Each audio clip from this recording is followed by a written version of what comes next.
வணக்கம். நான் உங்கள் வழக்கறிஞர் ரமேஷ். நீங்கள் ஒரு இடம் வாங்குறீங்க அல்லது விற்கிறீங்க அப்படின்னா கம்பல்சரி நீங்கள் என்ன பண்ணுவீங்க?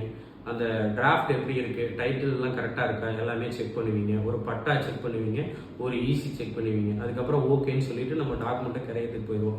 அந்த மாதிரி இல்லாமல் அந்த வெரிஃபையோட கம்பல்சரி மதர் டாக்குமெண்ட்டை வெரிஃபிகேஷன் பண்ணணும். அந்த மதர் டாக்குமெண்ட்டில் இருக்கிற ரிட்டன், அதாவது அந்த காலகட்டத்தில் பண்ணக்கூடியதாக இருந்துச்சு, ஒரு 50 வருஷம் 60 வருஷம் 70 வருஷத்துக்கு முன்னாடி எழுத்துப்பூர்வமாக இருக்குது அல்லது வேறு லாங்குவேஜில் இருக்குது அப்படின்னா கம்பல்சரி அதை வந்து டிரான்ஸ்லேட் பண்ணணும். நீங்கள் டிரான்ஸ்லேட் பண்ணி அதை நீங்கள் தெரிஞ்சுக்கிட்டு அதை ஒரு அஃபீஷியலாக வச்சுக்கணும். அஃபீஷியலாக வச்சுக்கிட்டு தான் நீங்கள் வந்து அந்த டாக்குமெண்ட்டை வாங்குறதுக்கு நீங்கள் போகணும்.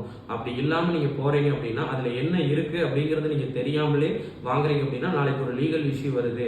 நீங்கள் ஒரு பெரிய அப்பார்ட்மெண்ட் கட்ட போகிறீங்க, பல கோடி ரூபாய் ஒரு ப்ராஜெக்டில் போட போகிறீங்க. பட் அப்போ வாங்கும்போது ஒரு மதர் டாக்குமெண்ட்டை கம்பல்சரி நீங்கள் உங்களோட சின்ன பணமாக கூட இருக்கலாம், அது வந்து ஒரு 2 சென்ட்டாக இருக்கலாம், 10 சென்ட்டாக இருக்கலாம், அது கோடிக்கணக்கில் கூட போகலாம். அந்த அமௌண்ட்டை வந்து வேல்யூபிளாக நீங்கள் கொண்டு போகணும்னு நினைக்கிறீங்க அப்படின்னா மதர் டாக்குமெண்ட்டோடைய இதை வந்து நீங்கள் செக் பண்ணி அது உங்களுக்கு புரியாத எழுத்துப்பூர்வமாக இருக்குது அப்படின்னா கண்டிப்பாக டிரான்ஸ்லேட் பண்ணி வச்சுக்கோங்க. அது உங்களுக்கு யூஸ்ஃபுல்லாக இருக்கும். அப்படி நீங்கள் டிரான்ஸ்லேட் பண்ணணும்னு நினைக்கிறீங்கன்னா நீங்கள் ஒரு நல்ல வழக்கறிஞரை கான்டாக்ட் பண்ணுங்கள். அவங்க உங்களுக்கு அதுக்கு ஹெல்ப்ஃபுல்லாக பண்ணி கொடுப்பாங்க. நன்றி.